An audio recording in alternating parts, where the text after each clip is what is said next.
نحمده ونصلي على رسوله الكريم أما بعد أعوذ بالله من الشيطان الرجيم بسم الله الرحمن الرحيم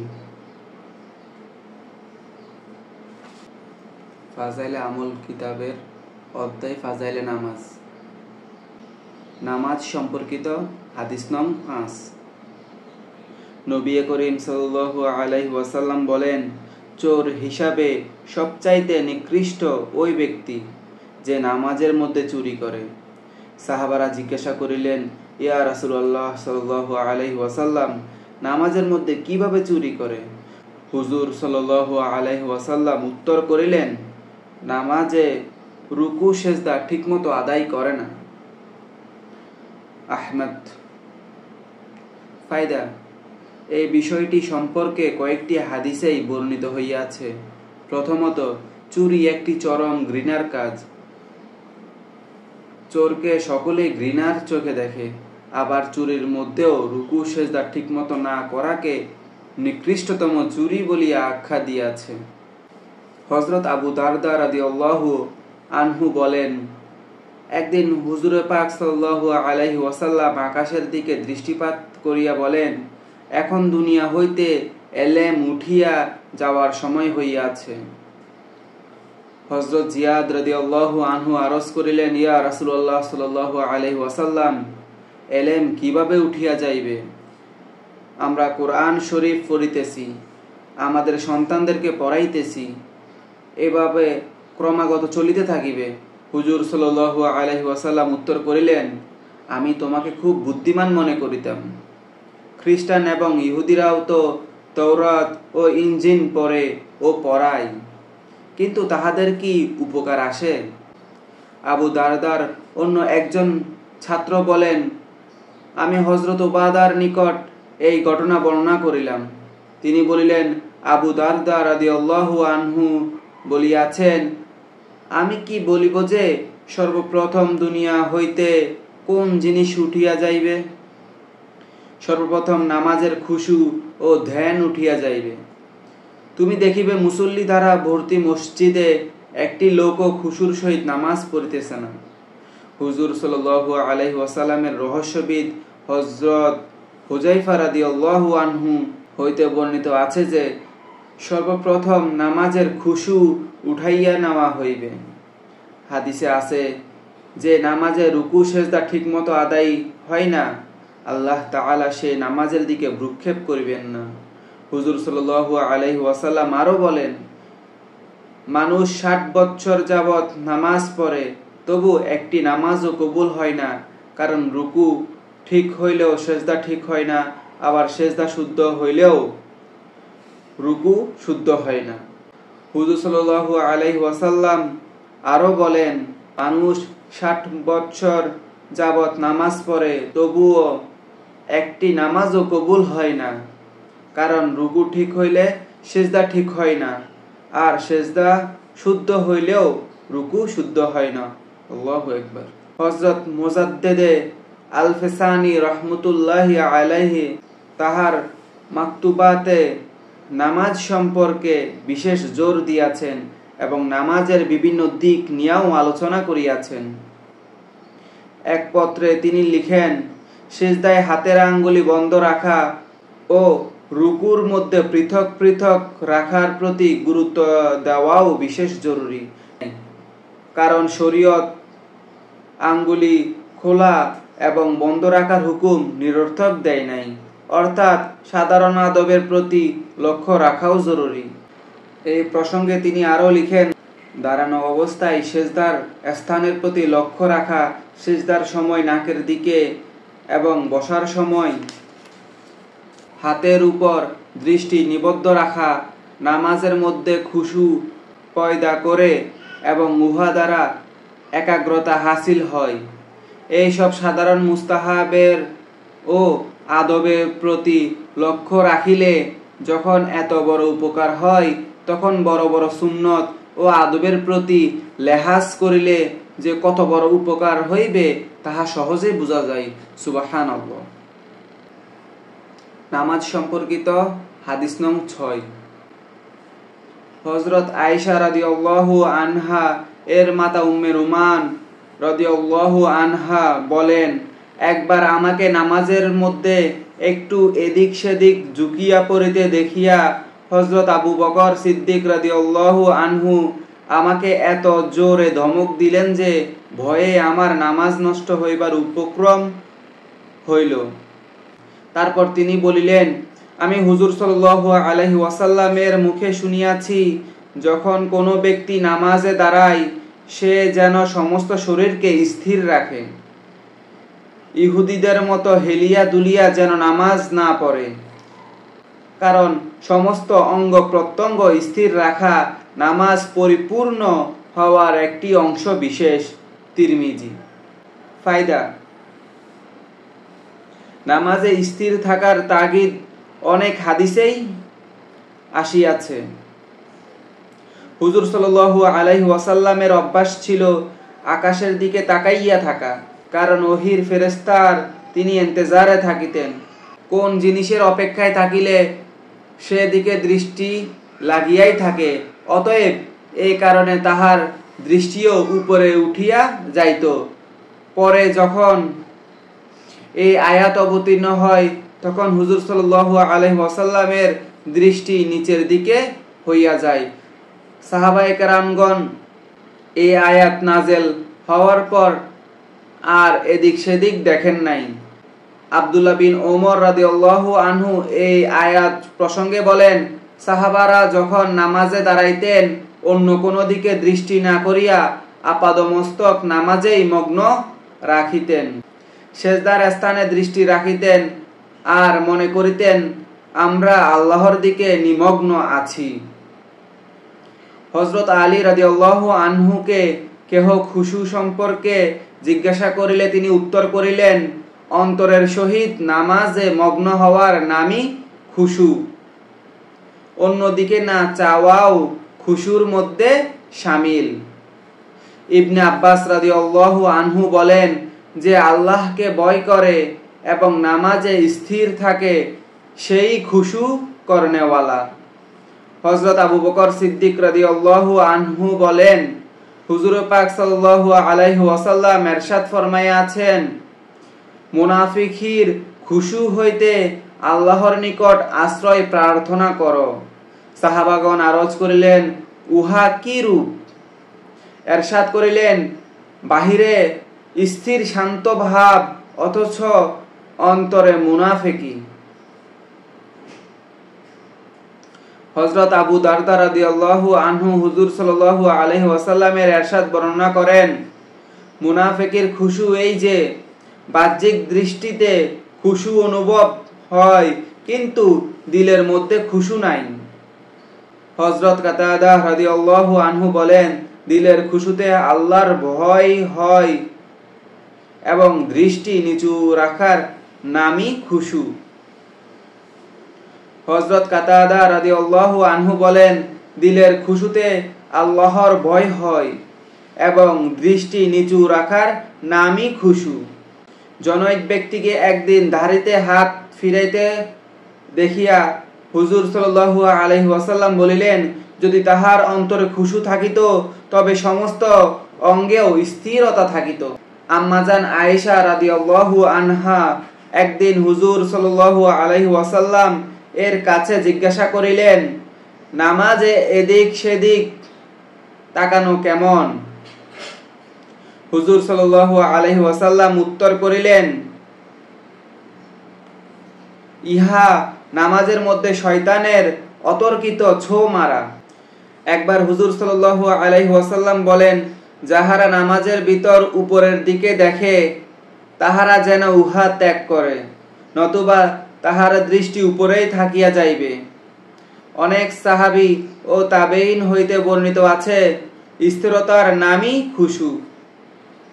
কয়েকটি হাদিসে বর্ণিত আছে, হুজুর সাল্লাল্লাহু আলাইহি ওয়াসাল্লাম বলেন, নামাজ এইভাবে পড়ো যেন ইহা তোমার আখেরি নামাজ। ওই ব্যক্তির মতো নামাজ পড়ো যে মনে করে ইহার পর আর নামাজ পড়ার সুযোগ হইবে না। আল্লাহু আকবার। নামাজ সম্পর্কিত হাদিস নং 7। হুজুর সাল্লাল্লাহু আলাইহি ওয়াসাল্লামকে কেহ জিজ্ঞাসা করিয়াছিলেন, নামাজ যাবতীয় কুকর্ম ও অপছন্দনীয় কাজ হইতে ফিরাই, এই আয়াতের অর্থ কি? হুজুর সাল্লাল্লাহু আলাইহি ওয়াসাল্লাম উত্তর করিলেন, যাহাকে নামাজ নির্লজ্জ ও অন্যায় কাজ হইতে বিরত রাখে না, তাহার নামাজ নামাজি নহে। ফায়দা: নিশ্চয় নামাজ এমনই একটি দৌলত, যদি ঠিকভাবে উহা আদায় করা হয় তবে তাহা মন্দ কাজ হইতে বিরত রাখিবেই। যদি কোথাও উহার ব্যতিক্রম দেখা যায় তবে বুঝিতে হইবে নামাজ অসম্পূর্ণ রহিয়াছে। হযরত ইবনে আব্বাস রাদিয়াল্লাহু আনহু বলেন, নামাজ গুনাহের জন্য প্রতিবন্ধক এবং মানুষকে গুনাহ হইতে দূরে সরাইয়া রাখে। আবুল আলিয়া বলেন, উক্ত আয়াতের উদ্দেশ্য হইল, নামাজের মধ্যে তিনটি জিনিস রহিয়াছে: ইখলাস, আল্লাহর ভয়, আল্লাহর জিকির। যেই নামাজে এই তিনটি জিনিস নাই, উহা নামাজি নয়। ইখলাস নেক কাজে উদ্বুদ্ধ করে, আল্লাহর ভয় অন্যায় কাজ হইতে বিরত রাখে, আল্লাহর জিকির হইল কুরআন পাক, উহা নেক কাজে উৎসাহিত করে ও মন্দ কাজ হইতে বিরত রাখে। হযরত ইবনে আব্বাস রাদিয়াল্লাহু আনহু হুজুর সাল্লাল্লাহু আলাইহি ওয়াসাল্লামের ইরশাদ বর্ণনা করেন, যেই নামাজ অন্যায় আচরণ ও অশোভনীয় কার্যাবলী হইতে বিরত রাখে না, উহা আল্লাহর নৈকট্যের পরিবর্তে নামাজিকে আল্লাহ হইতে আরো দূরে সরাইয়া দেয়। হযরত হাসান বসরীয় হুজুর সাল্লাল্লাহু আলাইহি ওয়াসাল্লামের ইরশাদ বর্ণনা করেন, যাহার নামাজ মন্দ কাজ হইতে ফিরায় না, উহা নামাজি নয়। উহার ফলে নামাজি আল্লাহ হইতে আরো দূরে সরিয়া যায়। ইবনে ওমর রাদিয়াল্লাহু আনহু ওইরূপ riwayat করিয়াছেন। ইবনে আব্বাস রাদিয়াল্লাহু আনহু হুজুর সাল্লাল্লাহু আলাইহি ওয়াসাল্লামের ইরশাদ বর্ণনা করেন, যে ব্যক্তি নামাজের হুকুম মানিল না, তাহার আবার নামাজ কিসের? নামাজের হুকুম মানা অর্থ নির্লজ্জতা ও মন্দ আচরণ হইতে বিরত থাকা। হযরত আবু হুরায়রা রাদিয়াল্লাহু আনহু বলেন, জনৈক ব্যক্তি হুজুর সাল্লাল্লাহু আলাইহি ওয়াসাল্লাম এর খেদমতে আসিয়া আরজ করিলেন, অমুক ব্যক্তি রাত্রে নামাজ পড়ে অথচ ভোর বেলায় চুরি করে। হুজুর সাল্লাল্লাহু আলাইহি ওয়াসাল্লাম বলিলেন, অতি শীঘ্রই নামাজ তাহাকে উক্ত কাজ হইতে ফিরাইয়া রাখিবে। সুবহানাল্লাহ। ইহা দ্বারা প্রমাণিত হইল, যদি কেহ অন্যায় কাজে লিপ্ত হয় তবে তাহাকে গুরুত্ব সহকারে নামাজে লিপ্ত হওয়া উচিত। বদ অভ্যাস আপনা আপনি দূর হইয়া যাইবে। প্রতিটি অন্যায় কাজ দূর করা একটু কষ্টকর ও সময় সাপেক্ষ, কিন্তু নামাজের বরকতে সব কয়টি আপনা আপনি দূর হইয়া যায়। আল্লাহ তাআলা আমাকে ভালোভাবে নামাজ পড়ার তৌফিক দান করুন। আমিন আমিন। নামাজ সম্পর্কিত হাদিস নং ৮। হুজুর সাল্লাল্লাহু আলাইহি ওয়াসাল্লাম ইরশাদ করেন যে, যেই নামাজে কেরাত লম্বা হয় উহাই শ্রেষ্ঠ নামাজ। হযরত মুজাহিদ রাহমাতুল্লাহি আলাইহি বলেন, নামাজে আল্লাহর সম্মুখে আদবের সহিত দাঁড়াইয়া থাকো। আল্লাহ তাআলার এই আদেশের মধ্যে কুনুত শব্দের ভিতর রুকু, খুশু, লম্বা কেরাত পড়া, দৃষ্টি নিচের দিকে রাখা, বাহু যুগলকে অবনত রাখা অর্থাৎ দর্প ভরে না দাঁড়ানো, আল্লাহকে ভয় করা, এই সব কয়টি কথারই হুকুম করা হইয়াছে। হুজুর সাল্লাল্লাহু আলাইহি ওয়াসাল্লাম এর কোন সাহাবী যখন নামাজে দাঁড়াইতেন তখন এদিক ওদিক দেখা, কোন প্রস্তর কণাকে উলট পালট করা অথবা চক্ষু বন্ধ করা, অনর্থক কোনো কাজে লিপ্ত হওয়া বা অন্তরে দুনিয়ার কোনো বস্তুর খেয়াল আনা ইত্যাদির বিষয়ে আল্লাহকে ভয় করিতেন। ভুলবশত অন্তরে কিছু আসিয়া গেলে উহা স্বতন্ত্র কথা। তারগিব বাইহাকি। ফায়দা: ইসলামের প্রারম্ভে নামাজের মধ্যে কথা বলা, সালামের উত্তর দেওয়া ইত্যাদি জায়েজ ছিল, কিন্তু এই আয়াত যখন অবতীর্ণ হয় তখন হইতে কথা বলা না জায়েজ হইয়া যায়। হযরত আব্দুল্লাহ বিন মাসউদ রাদিয়াল্লাহু আনহু বলেন, হুজুর সাল্লাল্লাহু আলাইহি ওয়াসাল্লাম আমাকে এই বিষয় শিক্ষা দিয়েছিলেন যে যখনই আমি হাজির হই যেন হুজুর সাল্লাল্লাহু আলাইহি ওয়াসাল্লামকে সালাম করি, যদিও তিনি নামাজে থাকেন। সুতরাং আমি সালাম করিতাম। হুজুর সাল্লাল্লাহু আলাইহি ওয়াসাল্লাম উত্তর দিতেন। একদিন আমি নামাজের ভেতর হুজুর সাল্লাল্লাহু আলাইহি ওয়াসাল্লামকে সালাম দিলাম। হুজুর সাল্লাল্লাহু আলাইহি ওয়াসাল্লাম উত্তর দিলেন না। আমি চিন্তিত হইয়া পড়িলাম। ভাবিলাম হয়তো হুজুর সাল্লাল্লাহু আলাইহি ওয়াসাল্লামের নিকট আল্লাহর তরফ হইতে আমার বিষয়ে কোনো অসন্তুষ্টিপূর্ণ বার্তা আসিয়াছে। নতুন ও পুরাতন চিন্তাসমূহ আমাকে ঘিরিয়া ফেলিল। হয়তো হুজুর সাল্লাল্লাহু আলাইহি ওয়াসাল্লাম অমুক কাজের জন্য আমার উপর নারাজ হইয়াছেন ইত্যাদি। ইত্যবসরে হুজুর সাল্লাল্লাহু আলাইহি ওয়াসাল্লাম শেষ করিয়া বলিলেন, হক তাআলা আপন কানুনে যে কোনো পরিবর্তন ঘটাইতে পারেন। তিনি নামাজের মধ্যে কথা বলা নিষিদ্ধ করিয়াছেন। অতঃপর হামদ সানা ব্যতীত যে কোনো কথাবার্তা নাজায়েজ। মুয়াবিয়া বিন হাকাম সুলামি রাদিয়াল্লাহু আনহু বলেন, ইসলাম গ্রহণের জন্য যখন আমি মদিনায় গেলাম তখন আমাকে অনেক কিছু শিক্ষা দেওয়া হইয়াছে। তন্মধ্যে ইহাও একটি, কেহ হাঁচি দিয়া আলহামদুলিল্লাহ বলিলে তার উত্তরে ইয়ারহামুকাল্লাহ বলিবে। যেহেতু নতুন শিক্ষা ছিল, নামাজে কিছু বলা যে নাজায়েজ তাহাও জানিতাম না। এক ব্যক্তির নামাজে হাঁচি আসিল। আমি উত্তরে ইয়ারহামুকাল্লাহ বলিলাম।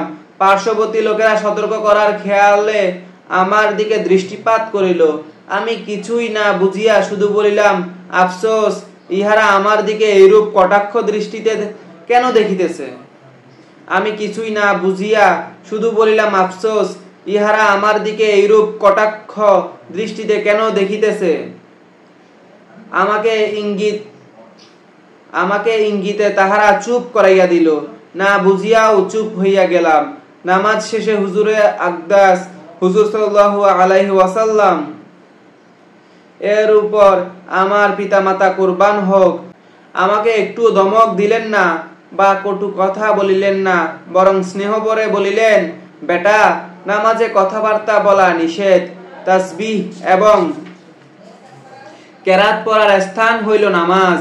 আল্লাহর কসম, হুজুর সাল্লাল্লাহু আলাইহি ওয়াসাল্লামের মতো মেহেরবান উস্তাদ আমি ইতিপূর্বেও দেখি নাই এবং পরেও দেখি নাই। আল্লাহু আকবার। হযরত ইবনে আব্বাস রাদিয়াল্লাহু আনহু বলেন, প্রথম হুজুর পাক সাল্লাল্লাহু আলাইহি ওয়াসাল্লাম যখন রাত্রে নামাজ পড়িতে উঠিতেন তখন নিদ্রায় পড়িয়া যাইবেন এই ভয়ে নিজেকে রশি দিয়া বাঁধিয়া লইতেন।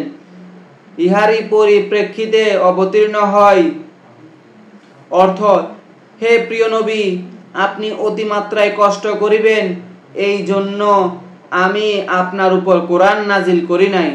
আল্লাহু আকবার। অন্য হাদিসে দেখা যায় হুজুর পাক সাল্লাল্লাহু আলাইহি ওয়াসাল্লাম এত লম্বা কেরাত পড়িতেন যে দাঁড়াইয়া থাকিতে থাকিতে হুজুর পাক সাল্লাল্লাহু আলাইহি ওয়াসাল্লামের পা মুবারক ফুলিয়া যাইত। কিন্তু আমাদের জন্য দয়া পরবশ হইয়া হুজুরে আকদাস সাল্লাল্লাহু আলাইহি ওয়াসাল্লাম বলিয়াছেন, সহ্যের বাহিরে তোমরা কষ্ট করিও না, কারণ অতিরিক্ত পরিশ্রম করিলে ভবিষ্যতে অকর্মণ্য হইয়া পড়িবে। একজন মহিলা সাহাবী নিজেকে রশি দ্বারা বাঁধিয়াছিলেন। হুজুর সাল্লাল্লাহু আলাইহি ওয়াসাল্লাম তাহাকে নিষেধ করিয়া দেন, তবে সহ্য হয় পরিমাণ যত লম্বা কেরাত হইবে ততই উত্তম। কারণ হুজুর সাল্লাল্লাহু আলাইহি ওয়াসাল্লাম কেরাত এত লম্বা করিতেন যে নিশ্চয় তাহার কোনো অর্থ আছে। সাহাবারা আরজ করিলেন, হুজুর সাল্লাল্লাহু আলাইহি ওয়াসাল্লাম সূরা ফাতহের মধ্যে আল্লাহ পাক আপনার ক্ষমার বিষয় ঘোষণা করিয়াছেন। তখন হুজুর সাল্লাল্লাহু আলাইহি ওয়াসাল্লাম উত্তর করেন, এর জন্যই তো আমাকে শুকর আদায় করা উচিত। একটি হাদিসে বর্ণিত আছে, নামাজ পড়িবার সময় হুজুর সাল্লাল্লাহু আলাইহি ওয়াসাল্লাম এর ছিনা মোবারক হইতে ক্রন্দনের দরুন জাতাকলের শব্দের ন্যায় শব্দ বাহির হইত। অন্য হাদিসে আছে, ফুটন্ত ডেকসির ন্যায় আওয়াজ বাহির হইত। হযরত আলী রাদিয়াল্লাহু আনহু বলেন, বদরের যুদ্ধে আমি হুজুর সাল্লাল্লাহু আলাইহি ওয়াসাল্লামকে একটি বৃক্ষের নিচে সারা রাত্রি নামাজ পড়িতে ও ক্রন্দন করিতে দেখিয়াছি। কয়েকটি হাদিসে বর্ণিত আছে যে আল্লাহ পাক কতিপয় ব্যক্তির উপর খুবই সন্তুষ্ট। তার মধ্যে এক ব্যক্তি হইল যে প্রাণ প্রিয়তমা সুন্দরী স্ত্রীর পাশে আরামদায়ক বিছানায় শয়ন করে ও তাহাজ্জুদের জন্য সেই বিছানা ত্যাগ করিয়া নামাজে মশগুল হয়। আল্লাহ তাআলা তাহার উপর সন্তুষ্ট হইয়া আলেমুল গায়েব হওয়া সত্ত্বেও গর্ব করিয়া ফেরেশতাগণকে জিজ্ঞাসা করেন, এই ব্যক্তিকে কোন কোন জিনিস এইরূপ আরাম ত্যাগ করিতে বাধ্য করিল? ফেরেশতারা বলেন, আপনার মেহেরবানির আশায় ও আযাবের ভয়ে। তখন এরশাদ করেন, বেশ ভালো কথা, যাহা সেই আমার নিকট প্রত্যাশা করিতেছে তাহা আমি দান করিলাম, এবং যাহার ভয়ে সে ভীত আমি উহা হইতে তাহাকে নিষ্কৃতি দিলাম। হুজুর সাল্লাল্লাহু আলাইহি ওয়াসাল্লাম এরশাদ করেন, 2 রাকাত নামাজ পড়ার তৌফিক হাসিল করার চেয়ে উত্তম পুরস্কার বান্দার জন্য আল্লাহর তরফ হইতে আর কিছু নাই। সুবহানাল্লাহ। কুরআন হাদিসে বহু জায়গায় বর্ণিত আছে যে ফেরেশতাগণ সর্বদা আল্লাহর ইবাদতে মশগুল থাকেন। তাহাদের মধ্যে একদল কিয়ামত পর্যন্ত রুকুতে থাকিবেন, অন্য দল সিজদায় থাকিবেন, আর একদল দাঁড়াইয়া থাকিবেন। আল্লাহ তাআলা ফেরেশতাদের সব ইবাদতের সমষ্টি 2 রাকাত নামাজ দ্বারা মুমিনদের সম্মানিত করিয়াছেন। তদুপরি কুরআন তেলাওয়াত অতিরিক্ত দান করিয়াছেন, যাহা ফেরেশতাদের ইবাদতে নাই। যখন নামাজ ফেরেশতাদের ইবাদতের সমষ্টি, উহা ফেরেশতাদের সিফাতে পড়িলেই প্রকৃত আনন্দ পাওয়া যায়। এই জন্যেই হুজুর সাল্লাল্লাহু আলাইহি ওয়াসাল্লাম বলেন, নামাজের জন্য স্বীয় পেট ও কোমরকে হালকা রাখো। ইহার অর্থ এই যে অধিক ঝামেলা রাখিও না এবং পেট ভরিয়া খাইও না, কারণ ইহার দ্বারা অলসতা পয়দা হয়। সুফিগণ বলেন, নামাজে 12,000 বিষয় রহিয়াছে, যাহাকে আল্লাহ পাক 12টি বস্তুর মধ্যে সীমাবদ্ধ করিয়াছেন। নামাজ পরিপূর্ণ হওয়ার জন্য ওই 12টি বিষয়ের প্রতি লক্ষ্য রাখা একান্ত জরুরি। উক্ত 12টি বিষয় এই: 1. এলেম। হুজুর সাল্লাল্লাহু আলাইহি ওয়াসাল্লাম ফরমাইয়াছেন, মূর্খতার সহিত বেশি আমল করা অপেক্ষা এলেমের সহিত অল্প আমল উত্তম। 2. ওযু। 3. পোশাক। 4. সময়। 5. কিবলামুখী হওয়া। 6. নিয়ত করা। 7. তাকবীরে তাহরিমা, আল্লাহু আকবার বলা। 8. নামাজে দণ্ডায়মান হওয়া। 9. কোরআন শরীফ পড়া। 10. রুকু করা। 11. সিজদা করা। 12. আত্তাহিয়াতু পাঠে বসা। এইসব কয়েকটির পূর্ণতা লাভ হয় ইখলাসের দ্বারা। আবার এই 12টি বিষয়ে 3টি করিয়া অংশ আছে। এলেমের 3টি অংশ হইতেছে এই: 1. ফরজ সুন্নতকে ভিন্ন ভিন্ন ভাবে জানা। ওযু এবং নামাজের ভিতর কয়টি ফরজ ও কয়টি সুন্নত আছে তাহা জানা। 3. শয়তান কিভাবে নামাজে বিঘ্ন সৃষ্টি করে তাহা জানা। অতঃপর ওযুতেও 3টি বিষয় রহিয়াছে। 1. অন্তরকে হিংসা বিদ্বেষ হইতে পবিত্র করা, যেভাবে বাহ্যিক অঙ্গকে পবিত্র করা হয়। 2. বাহ্যিক অঙ্গ প্রত্যঙ্গকে গুনাহ হইতে মুক্ত রাখা। 3. পানি কম বা বেশি ব্যবহার না করা। পোশাকের 3 অংশ হইতেছে এই: 1. হালাল উপার্জনের পোশাক হওয়া। 2. পাক সাফ হওয়া। 3. সুন্নত তরিকা মতো পরিধান করা, অর্থাৎ গর্ব সহকারে পরিধান না করা। সময়ের মধ্যেও 3টি জিনিস লক্ষ্য করা প্রয়োজন। প্রথম, সঠিক জিনিস নির্ণয়ের জন্য সূর্য ও তারকারাজির প্রতি লক্ষ্য রাখিবে। এই জামানায় ঘড়ির সাহায্যে উহার অনেকটা সম্পূর্ণ হয়। দ্বিতীয়ত, আজানের প্রতি লক্ষ্য রাখিবে। তৃতীয়ত, সব সময় অন্তরে নামাজের ওয়াক্তের প্রতি লক্ষ্য রাখিবে, যেন ভুলবশত সময় চলিয়া যাইতে না পারে। অতঃপর কেবলামুখী হওয়ার ব্যাপারেও 3টি বিষয় লক্ষ্য রাখিবে। 1. জাহিরি শরীরকে কেবলার দিকে ফিরাইয়া রাখা। 2. অন্তরকে আল্লাহর দিকে রুজু করা, যেহেতু তিনি হইলেন অন্তরের কেবলা। ৩ নং, মনিবের সম্মুখে যেভাবে অবনত মস্তকে থাকিতে হয় তদ্রূপ আল্লাহর সম্মুখে থাকা। নিয়ত 3টি জিনিসের উপর নির্ভরশীল। 1, যে ওয়াক্তের নামাজ পড়িতেছে তাহা ঠিক করা। 2, এইরূপ মনে করা যে আল্লাহর সামনে দাঁড়াইয়া আছি, তিনি দেখিতেছেন। 3, ইহা মনে করা যে আল্লাহ তাআলা অন্তরের অবস্থাও দেখিতেছেন। তাকবীরে তাহরিমার সময়ও 3টি বিষয়ের প্রতি লক্ষ্য রাখিবে। 1, শব্দ হওয়া। 2, উভয় হাত কান পর্যন্ত উঠানো, এই মনে করিয়া যে আল্লাহ ব্যতীত সব কিছুকে ত্যাগ করা হইল। 3, আল্লাহু আকবার বলার সময় আল্লাহর মহত্ব অন্তরে পোষণ করা। কেরাতের মধ্যে 3টি জিনিস রহিয়াছে। 1, দৃষ্টি সেজদার জায়গায় রাখা। 2, মনে মনে আল্লাহর সম্মুখে দণ্ডায়মান হওয়ার কল্পনা করা। 3, অন্য কোনো দিকে ধ্যান না করা। যে ব্যক্তি অন্য কোনো দিকে লক্ষ্য করে তার তুলনা ওই ব্যক্তির সহিত যে অনেক তোষামদ সহকারে দারোয়ানকে বাধ্য করিয়া বাদশার দরবারে প্রবেশ করাইল, কিন্তু বাদশা যখন তাহার বক্তব্য শ্রবণ করার জন্য মনোযোগ দিল তখন সে এদিক ওদিক দেখিতে লাগিল। এমন অবস্থায় বাদশা তাহার বক্তব্য কি রূপে শুনিবে? কেরাতের মধ্যেও 3টি বিষয় লক্ষণীয়। 1, বিশুদ্ধ রূপে পড়িবে। 2, অর্থের প্রতি লক্ষ্য রাখিবে। 3, যাহা পড়িবে তাহার আমল করিবে। রুকুতেও 3টি বিষয় রহিয়াছে। 1, রুকুর মধ্যে কোমর উঁচু নিচু না রাখিয়া একবারে সোজা রাখা। আলেমগণ বলেন মাথা, কোমর ও নিতম্ব সোজা রাখিতে হইবে। 2, হাতের আঙ্গুলি খোলা অবস্থায় হাঁটুর উপর রাখিবে। 3, আজমতের সহিত তাসবিহ পাঠ করা। সিজদায়ও 3টি বিষয় রহিয়াছে।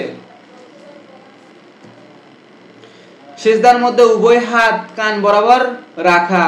2, হাতের কনুই খাড়া রাখা। আজমতের সহিত তাসবিহ পাঠ করা। বসার মধ্যেও 3টি বিষয় লক্ষ্য রাখিবে। 1, ডান পা খাড়া রাখিয়া ডান পা খাড়া রাখিয়া বাম পায়ের উপর বসিবে। 2, অর্থের প্রতি লক্ষ্য রাখিয়া আজমতের সহিত আত্তাহিয়াতু পড়িবে, কারণ ইহাতে হুজুর সাল্লাল্লাহু আলাইহি ওয়াসাল্লামের উপর সালাম ও মুমিনদের জন্য দোয়া রহিয়াছে। 3, সালাম ফিরাইবার সময় ফেরেশতা ও উভয় পার্শ্বের লোকদের জন্য নিয়ত করিবে। ইখলাসেরও 3টি অংশ রহিয়াছে। 1, একমাত্র আল্লাহর সন্তুষ্টিই নামাজের উদ্দেশ্য। 2, মনে করা যে আল্লাহর তৌফিকেই নামাজ আদায় হইতেছে। 3, সওয়াবের আশা রাখা। হযরত মুজাহিদ রহমতুল্লাহি আলাইহি বলেন, সাহাবাদের মধ্যে যাহারা ফকিহ ছিলেন তাহারা নামাজে দাঁড়াইয়া আল্লাহর ভয়ে ভীত হইয়া পড়িতেন। হযরত হাসান রহমতুল্লাহি আলাইহি যখন ওযু করিতেন তখন তাহার চেহারা বিবর্ণ হইয়া যাইত। জনৈক ব্যক্তি ইহার কারণ জিজ্ঞাসা করিলে তিনি বলিলেন, এক জবরদস্ত বাদশাহের দরবারে হাজির হইবার সময় হইয়াছে। অতঃপর ওযু করিয়া মসজিদের দরওয়াজায় গিয়া বলিতেন, অর্থ, হে আল্লাহ, তোমার বান্দা তোমার দ্বারে উপস্থিত।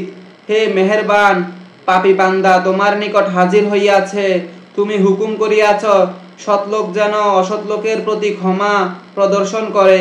তুমি সৎ ও আমি অসৎ কাজেই তোমার মহত্বের বদৌলতে আমার কৃত অপরাধ সমূহকে ক্ষমা করো। অতঃপর তিনি মসজিদে প্রবেশ করিতেন। হযরত জয়নুল আবেদিন রহমতুল্লাহি আলাইহি দৈনিক 1000 রাকাত নামাজ পড়িতেন। বাড়িতে বা সফরে কোনো অবস্থায় তাহার ব্যতিক্রম হইত না। ওযুর সময় তাহার চেহারা হলুদ বর্ণ হইয়া যাইত এবং নামাজে দাঁড়াইলে সর্বাঙ্গে কম্পন আসিয়া যাইত। জনৈক ব্যক্তি উহার কারণ জিজ্ঞাসা করিলে তিনি উত্তরে বলিলেন, তুমি কি জানো না কাহার সম্মুখে দণ্ডায়মান হইয়াছি? একদা তাহার নামাজ পড়ার সময় ঘরে আগুন লাগিয়া যায়। তিনি নামাজে মগ্ন থাকেন। লোকে কারণ জিজ্ঞাসা করিলে তিনি বলেন, পরকালের অগ্নি আমাকে দুনিয়ার অগ্নি হইতে বেখবর করিয়া দিয়াছে। পরকালের অগ্নি আমাকে দুনিয়ার অগ্নি হইতে বেখবর করিয়া দিয়াছে। তিনি বলেন, যাহারা অহংকারী তাহাদের উপর আমার আশ্চর্য লাগে। গতকাল পর্যন্ত সে নাপাক বীর্য ছিল, আর আগামীকাল মুর্দা হইয়া যাইবে, তবুও সে অহংকার করে। তিনি আরো বলিতেন, আশ্চর্যের বিষয়, মানুষ অস্থায়ী ঘরের জন্য কতই না চিন্তা করে, অথচ চিরস্থায়ী ঘরের জন্য কোনো চিন্তা ফিকির নাই। রাত্রির অন্ধকারে তিনি চুপি চুপি সৎকা করিতেন। কে দান করিল কেহ জানিত না। ইন্তেকালের পর দেখা গেল শুধু তাহার দানের উপর 100টি পরিবারের ভরণ পোষণ চলিত। হযরত আলী রাদিয়াল্লাহু আনহু সম্পর্কে বর্ণিত আছে যে, যখন নামাজের সময় হইত তাহার চেহারা বিবর্ণ হইয়া যাইত, শরীরে কম্পন আসিয়া যাইত। কেহ কারণ জিজ্ঞাসা করিলে তিনি বলিলেন, যে আমানত বহন করিতে আসমান জমিন পাহাড় পর্বত সকলে অস্বীকার করিয়াছিল, তাহা আদায় করিবার সময় উপস্থিত। জানি না কতটুকু তাহার হক আদায় করিতে পারি। আজানের শব্দ শুনিতেই কান্না আরম্ভ করিতেন। অশ্রুতে চাদর ভিজিয়া যাইত, শিরা ফুলিয়া যাইত, চক্ষুগুলি রক্তবর্ণ হইয়া যাইত। কেহ আরজ করিল, আমরা আজান শুনিলে তার কোনো প্রতিক্রিয়া দেখা দেয় না, অথচ আপনার এই অবস্থা। এরশাদ করেন, মুয়াজ্জিন কি বলে যদি লোকে জানিত, তবে তাহার আরাম ও নিদ্রা সব উধাও হইয়া যাইত। তারপর আজানের প্রত্যেকটি বাক্যের ব্যাখ্যা দান করেন। এক ব্যক্তি বর্ণনা করেন, আমি হযরত জুন্নুন মিসরি রাদিয়াল্লাহু আনহু এর পিছনে আসরের নামাজ আদায় করি। তাহরিমার সময় আল্লাহ বলার সাথে সাথেই তাহার উপর জালালে এলাহির এত প্রভাব পড়ে যে মনে হইল তিনি প্রাণহীন দেহ নিয়া যেন হতভম্ব হইয়া পড়েন। এরপর আকবর বলার সাথে সাথেই মনে হইল যেন আমার অন্তর উহার প্রভাবে টুকরা টুকরা হইয়া গেল। আখেরি গুজারেশ বা শেষ আবেদন। সুফিয়ায়ে কেরামগণ বলেন, প্রকৃতপক্ষে আল্লাহ তাআলার সহিত কথোপকথন করার নামই নামাজ। কাজে উহা অন্যমনস্ক অবস্থায় হইতেই পারে না। নামাজ ব্যতীত অন্যান্য ইবাদত গাফলত অবস্থায়ও হইতে পারে। নামাজ ব্যতীত অন্যান্য ইবাদত গাফলত অবস্থায়ও হইতে পারে। যেমন জাকাতের হাকিকত হইল মাল খরচ করা। ইহা নফসের জন্য এত কষ্টসাধ্য যে গাফলতের অবস্থায় খরচ হইলেও উহা কষ্টসাধ্য না হইয়া পারে না। তদ্রূপ রোজায় সারাদিন ক্ষুধা তৃষ্ণা সহ্য করা ও স্ত্রী সঙ্গম হইতে বিরত থাকিতে হয়। এইসব নফসের চাহিদাকে চূর্ণ করিয়া দেয়। তাহা গাফলতের সহিত সংগঠিত হইলেও উহার প্রভাব নফসের উপর না পড়িয়া পারে না। কিন্তু নামাজের প্রধান অঙ্গ হইল জিকির ও তেলাওয়াত। এইগুলি অন্যমনস্ক অবস্থায় হইলে উহাকে মুনাজাত বা বাক্যালাপ বলা যায় না, বরং উহা জ্বরের সময় প্রলাপ বকার সমতুল্য। এইভাবে নামাজের যখন অভ্যাস হইয়া যায়, তখন চিন্তা ভাবনা ব্যতিরেকেই মুখ হইতে সূরা কেরাত বাহির হইয়া যায়, কিন্তু শ্রবণকারী ইহাকে আপোষে বাক্যালাপ মনে করে না। এইভাবে অন্যমনস্ক অবস্থায় যে নামাজ পড়া হয়, আল্লাহ পাক উহার প্রতি ভ্রুক্ষেপ করিবেন না। সুতরাং আপন সাধ্য অনুযায়ী পূর্ণ ধ্যানের সহিত নামাজ পড়া নিতান্ত প্রয়োজন। আরো একটি কথা অনুবাদনযোগ্য, উহা এই যে পূর্ববর্তী বুজুর্গদের সমতুল্য নামাজ না হইলেও যেভাবে সম্ভব নামাজ আদায় করিতে হইবে। শয়তানের উহা মস্ত বড় ধোঁকা যে উহা এই যে পূর্ববর্তী বুজুর্গদের সমতুল্য নামাজ না হইলেও যেভাবেই সম্ভব নামাজ আদায় করিতে হইবে। শয়তানের উহা মস্ত বড় ধোঁকা যে খারাপ পড়ার চেয়ে না পড়াই ভালো, বরং না পড়ার চেয়ে খারাপ পড়াও অনেক উত্তম। কারণ না পড়ার আযাব অত্যন্ত কঠোর। এমনকি স্বেচ্ছায় যে নামাজ না পড়ে কিছু কিছু আলেম তাহাকে কাফের বলিয়া ফতোয়া দিয়াছেন। তবে নামাজের প্রকৃত হক আদায় করিতে ও বুজুর্গদের মতো করিবার অবশ্যই চেষ্টা করিতে হইবে। আল্লাহ তাআলা আপন মেহেরবানি দ্বারা উহার তৌফিক দান করুন। সারা জীবনের কমপক্ষে একটি নামাজ এরূপ হওয়া উচিত যাহা দরবারে ইলাহিতে পেশ করার যোগ্য হয়। পরিশেষে এই কথাও জানা দরকার যে মুহাদ্দিসিনদের মতে ফজিলত সম্পর্কিত রাওয়ায়াত সমূহে কিছুটা প্রশস্ততা আছে এবং ওইগুলির সাধারণ দুর্বলতা তেমন ধর্তব্য নহে। তাছাড়া সুফিদের ঘটনাবলী তো ঐতিহাসিক গুরুত্ব রাখে, আর ইতিহাসের মর্যাদা হাদিসের নিম্নে। ভারতের বিখ্যাত আলেম ও বুজুর্গ হযরত মাওলানা ইদ্রিস আনসারী রহমতুল্লাহি আলাইহি সাহেবের উর্দু কিতাব মেরি নামাজ হইতে সংগৃহীত নামাজের কতিপয় অংশের ফজিলত নিম্নে বর্ণিত হইল। তাকবীরে উলা, প্রথম তাকবীরে শরীক হওয়া দুনিয়ার মধ্যে যাহা কিছু আছে সবচেয়ে উত্তম। অন্য রাওয়ায়াতে আছে আল্লাহর রাস্তায় 1000 উট সাদকা করার চেয়েও উত্তম। সুবহানাল্লাহ। কেরাত, নামাজে বসিয়া কোরআন পড়িলে প্রতি হরফে 50 নেকি ও দাঁড়াইয়া পড়িলে প্রতি হরফে 100 নেকি পাওয়া যায়। সুবহানাল্লাহ। কিয়াম, নামাজ সর্বশ্রেষ্ঠ জিহাদ। যেই পর্যন্ত বান্দা নামাজে খাড়া থাকে সেই পর্যন্ত তাহার মাথার উপর রহমত বৃষ্টির ন্যায় বর্ষিত হইতে থাকে। সুবহানাল্লাহ।